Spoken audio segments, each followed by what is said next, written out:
Sinistre dans un logement que vous n'occupez pas. Voici les gestes à faire tout de suite avec l'assurance propriétaire non occupant. Mettez en sécurité, limitez les dégâts et coupez l'eau ou l'électricité si besoin.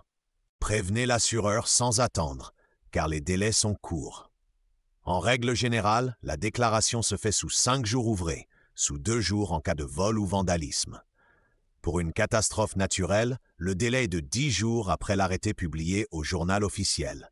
Déclaré par l'espace client, par téléphone, par courriel ou par courrier recommandé avec accusé de réception. Donnez le numéro de contrat, l'adresse du bien, la date, l'heure, la cause probable et les dommages constatés. Indiquez aussi les mesures d'urgence prises, vos coordonnées et un relevé d'identité bancaire pour l'indemnisation. Rassemblez des preuves claires pour étayer le dossier. Prenez des photos et des vidéos, gardez les objets endommagés, les factures et demandez des devis détaillés. Pour un dégât des eaux, remplissez un constat amiable.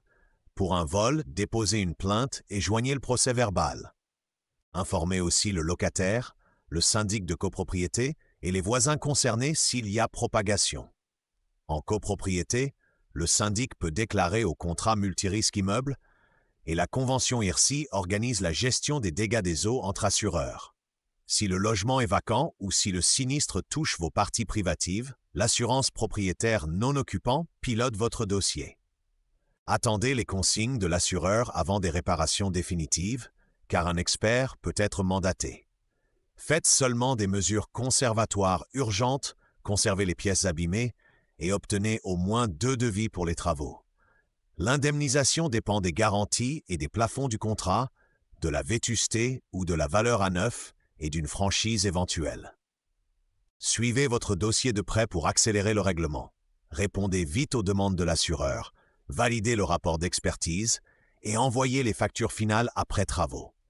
En cas de désaccord, sollicitez une contre-expertise, saisissez le service réclamation, puis le médiateur de l'assurance si besoin.